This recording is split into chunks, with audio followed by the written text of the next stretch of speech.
hacía establecer, animar en el corazón de los oyentes. Y es que Pablo, si algo se importaba o se ocupaba, es que tú, hermano, es que yo, nos ocupemos en aquello que en verdad importa. Como dice Pablo a la iglesia de Filipos, capítulo 1, versículo 9, que ustedes se ocupen y entiendan el Evangelio, porque en realidad lo que el Evangelio desea es que ustedes abran sus ojos, el entendimiento de su corazón sea abierto, nuestro corazón sea receptivo a su palabra y que comprendamos lo que en verdad importa, haciendo referencia a que Cristo sea formado en ustedes. Por otro lado, explicaba el propósito de Dios para nosotros y lo hacía mucho más profundo en el mensaje que Pablo da a la iglesia de Filipos también, en el capítulo 1, versículos 3 al 8, al decirnos que seamos participantes del Evangelio, participantes de su gracia, y de esa manera nosotros podemos entender que ciertamente la imagen de su Hijo está siendo formada en nosotros. ¿Por qué? Porque Pablo se lo está refiriendo de esa manera a los filipenses.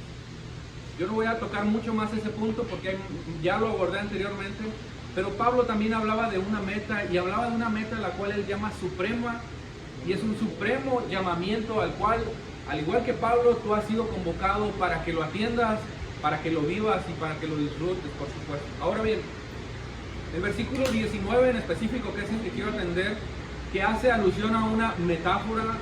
Una metáfora es una figura del habla, una ilustración, algo que Pablo va a poner en medio de su enseñanza con el propósito de ilustrarnos dos cosas. Número uno, el amor de Dios por ti, por mí, el profundo amor, yo diría intenso, apasionado amor de Dios por su iglesia, porque Pablo nos va a enseñar en esta ilustración, además, cómo debiera el servidor, el Hijo de Dios, tú y yo, que hemos sido convocados en ese mismo llamado para ministrar a su iglesia. O sea, por un lado tenemos el amor de Dios que está ocupándose porque tú y yo en verdad conozcamos lo que en verdad importa, pero por otro lado este versículo nos va a mostrar cómo Pablo, entendiendo ese mensaje, se ocupó de la manera en la que tú y yo también nos debemos de ocupar.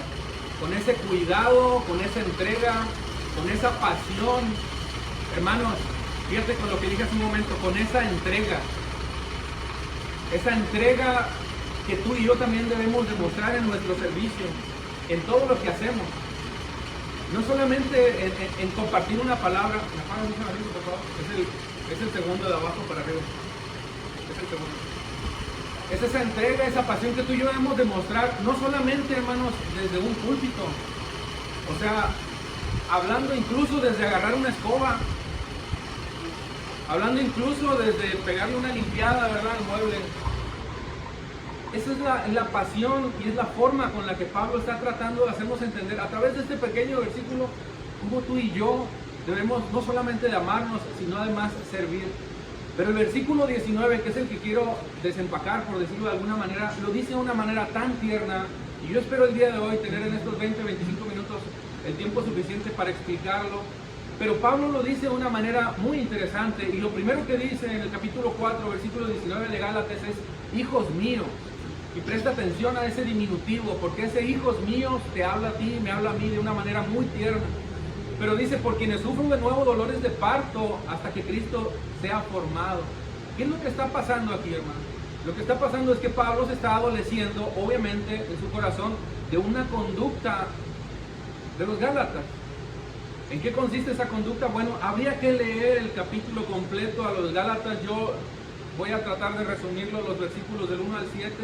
Pero yo te explicaba de una conducta que sigue en los Gálatas con el propósito de ellos de seguirse aferrando a esa vida de esclavitud cuando han sido llamados a una nueva vida, cuando Dios les ha dado una posición, los ha hecho herederos, les ha dado una identidad, les proveyó de una condición nueva al ser libres, les ha dado una herencia que hemos recibido en Cristo Jesús. Eso es lo que dice literalmente los versículos del 1 al 7, ahorita se los voy a leer, pero Pablo lo expone de una manera más clara en los versículos del 8 al 12. Gálatas 4, versículos del 1 al 7, dice: piénsalo de la siguiente manera. Si un padre muere y deja una herencia a sus hijos pequeños, estoy en la NTV, esos niños no están en una mejor situación que los esclavos. Hasta que se hagan mayores de edad, aunque son los verdaderos dueños de todas las posesiones de su padre. Está diciendo Pablo, otra ilustración, otra metáfora, y está hablando de niños que ciertamente de alguna manera han heredado una posesión, pero que no están en una mejor posición que un esclavo, porque esos niños aún no pueden heredar al ser menores. Pero fíjate lo que dice después: tienen que obedecer a sus tutores, hablando de esa metáfora también, hasta que cumplan la edad establecida por su padre. Bueno, ahí dice el versículo 3 la clave. Eso mismo sucedía con nosotros antes de que Cristo viniera. Éramos como niños, éramos esclavos, esa era nuestra condición.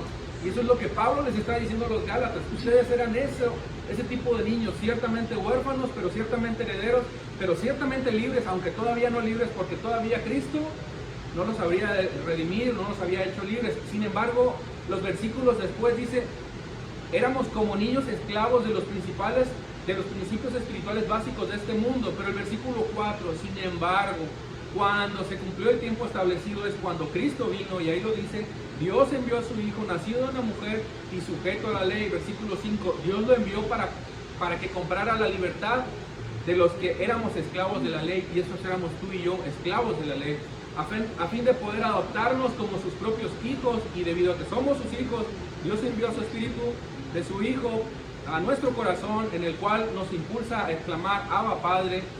Y te lo dice a ti, me lo dice a mí. Y ahora, versículo 7, ya no eres esclavo, sino hijo de Dios, y como eres hijo de Dios, te ha hecho su heredero. Esto es lo que está exponiendo Pablo en los primeros versículos del capítulo 4, para que entiendan, magnifiquen en su mente todo lo que Dios ha hecho por ti, todo lo que Dios ha hecho por mí, cómo es que somos herederos, y cómo es que Cristo, ahora que mora y vive en ti, nos ha hecho libres, y somos poseedores de todas esas riquezas. Y Pablo dice: bueno, ¿cómo es que no entienden? ¿Cómo es que ustedes siguen aferrados a esa conducta que les lleva a seguir extraviados en su forma de vida? Y lo explica en los versículos del 8 al 12. Yo ya lo leí anteriormente, si usted puede leerlo en casa, o se lo leo de una vez rápido aquí.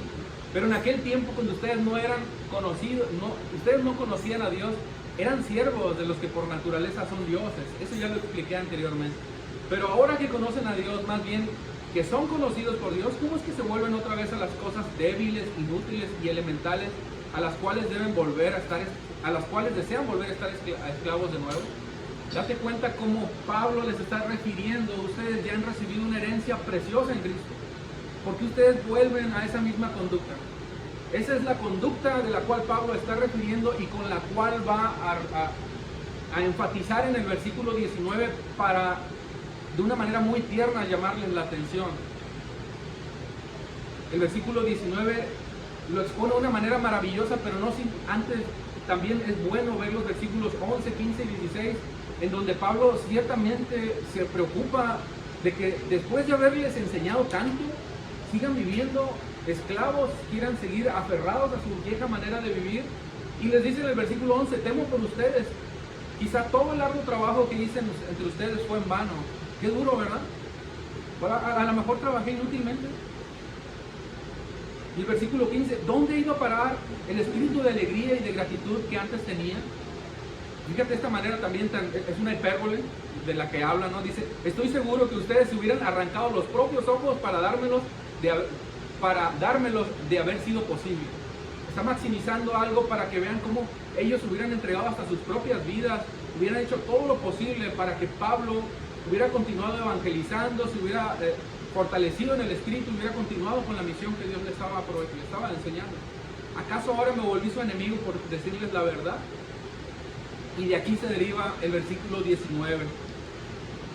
Hijos míos, por quienes sufro de nuevo dolores de parto hasta que Cristo sea formado en ustedes. ¿En qué consiste esta metáfora? Y esa es la parte en la que quiero yo enfocarme más. Perdón, se me fue un poquito rápido, pero esta es la parte en la que quiero enfocarme. Pablo está hablando, hermanos, metafóricamente, de una mujer, de una madre que se siente defraudada, que se siente decepcionada de sus hijos. Y de ahí la frase: hijos míos.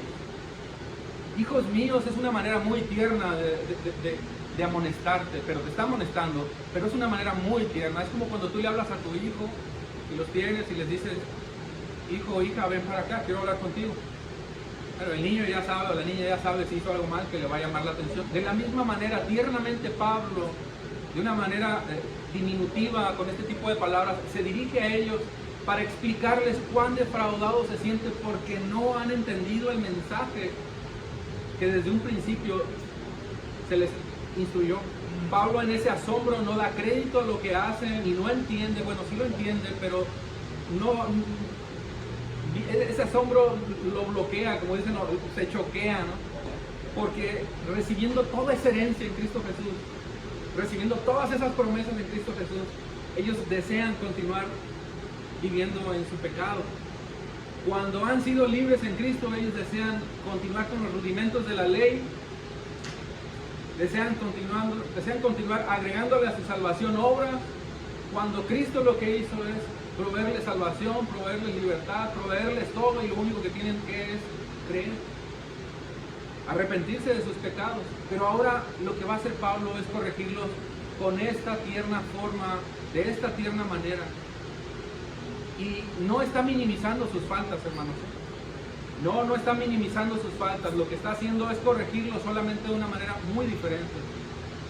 Muchas veces papá, mamá nos pueden corregir de una manera, bueno, yo recuerdo a mí, aunque mis padres no eran creyentes, me corrigieron algunas veces de maneras muy fuertes, pero yo recuerdo algunas otras donde me corregían de una manera muy tierna.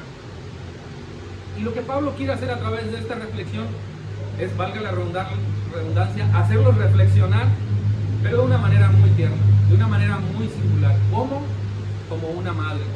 Como una madre que se sienta al lado de su hijo y le va a decir todo lo que está mal. Yo me pregunto en este punto, ¿por qué Pablo metafóricamente se identificó con una madre y no con un padre, con un papá? ¿Por qué no mostró esa investidura de un apóstol rígido, fuerte, tajante en esas conductas? ¿Por qué no usó esa investidura y ese liderazgo que él tenía y esa autoridad para regañarlos? No vemos ese proteccionismo paternal, esa amonestación severa que les haya calado como apóstol en esa investidura que él tiene por haber confrontado, por haber ofendido al Espíritu Santo con sus conductas, sino que lo que él hace es ilustrar la figura de una madre. ¿Por qué? Bueno, yo te lo explicaba justamente.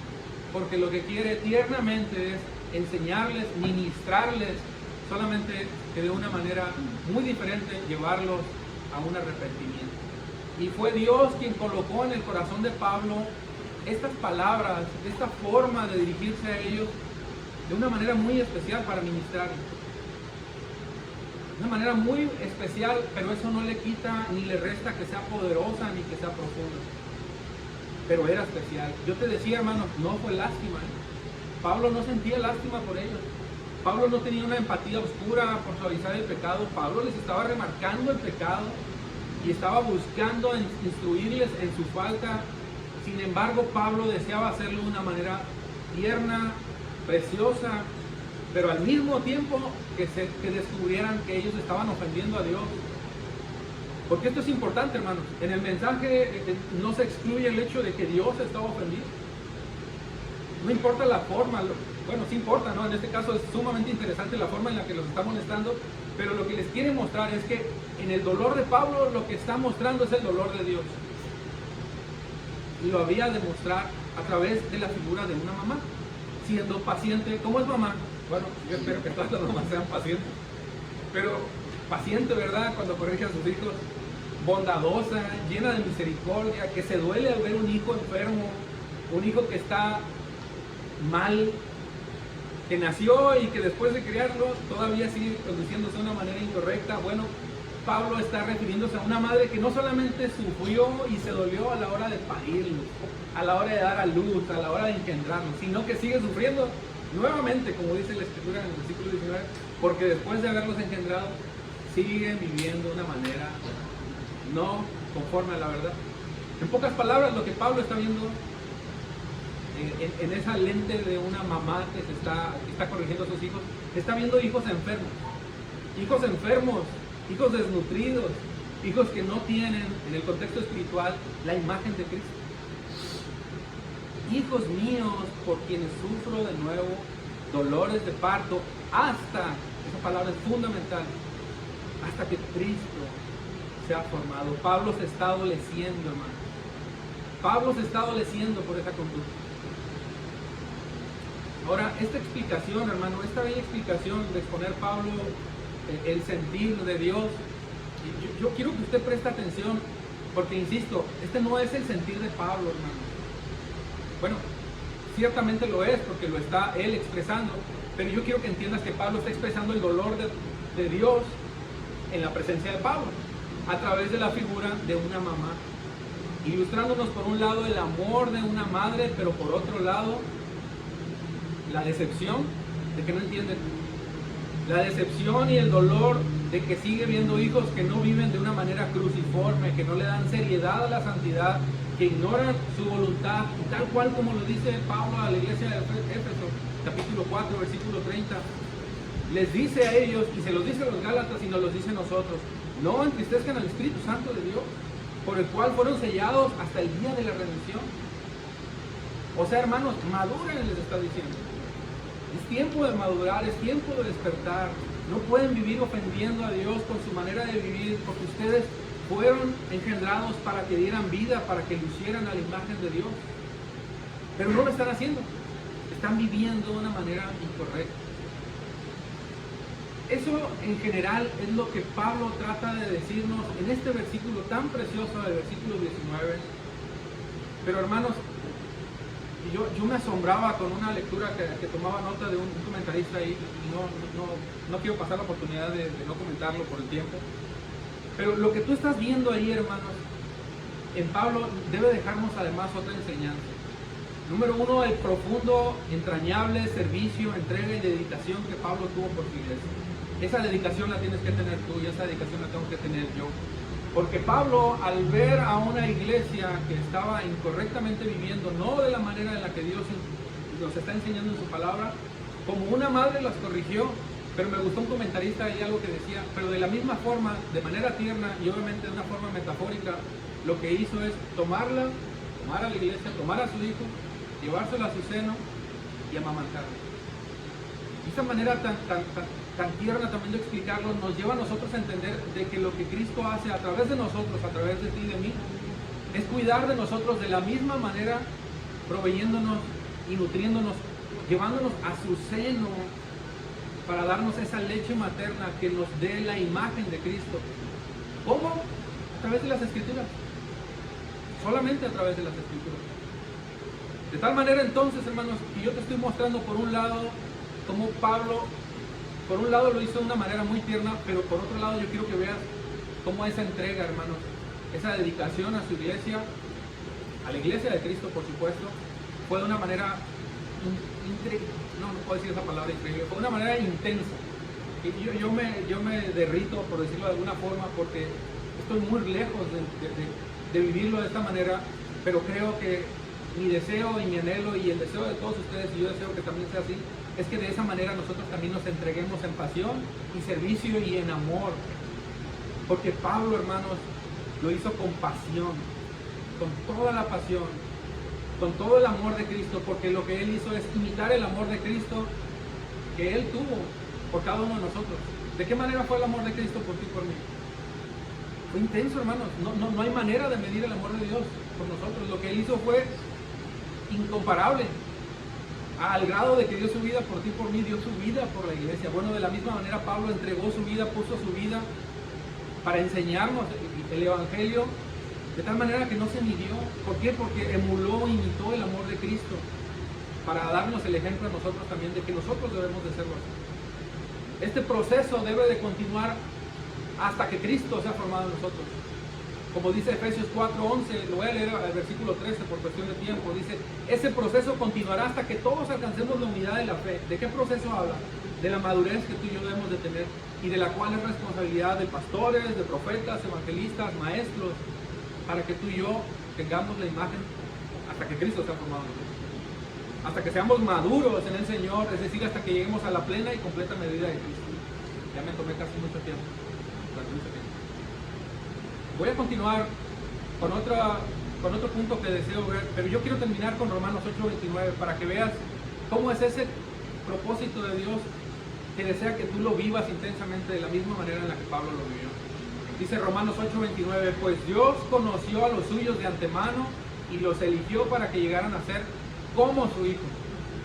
Como su hijo, ese como es súper importante. A fin de que su hijo fuera el mayor entre muchos hermanos. Y el versículo 30, estoy hablando en la NTV, Romanos 8, 29 y 30, dice, después de haberlos elegido, los llamó para que se acercaran a él. Ese llamado tú lo tienes, ese llamado yo lo tengo. ¿Para qué? Para que nos acercáramos a él, y una vez que los llamó, los puso en relación correcta con él, como a través de su palabra, solo su palabra, y luego de ponerlos en relación correcta con él, les dio ¿qué cosa? Su gloria. Yo, por la gracia de Dios, tú por la gracia de Dios, su iglesia por la gracia de Dios, hemos recibido de su gloria, de su plenitud, y nos ha colocado en un lugar correcto para que le sigamos conociendo hasta que Cristo ¿qué? Se ha formado. Padre mío, te damos tantas gracias, Señor. No tenemos palabras para medir, Señor, como esa gloria que solamente es tuya y a ti te pertenece, y que es de Cristo, y Cristo nos las ha heredado, Dios, y la podamos comprender, pero sin duda algún día en tu presencia la habremos de comprender. Señor, permítenos vivirla a plenitud en este lugar, en esta vida, Señor, porque tu deseo no es que la vivamos allá en la eternidad, sino que la vivamos aquí, Dios, conociéndote y contemplándote. Dirígenos en este punto, Señor, y como una madre tierna que tú te muestras, ayúdanos, tennos paciencia. Y gracias por tu fidelidad, por tu misericordia, tu gran amor, Dios, que siempre es perfecto y siempre es maravilloso y no deja de sorprendernos. Gracias, Señor, te damos.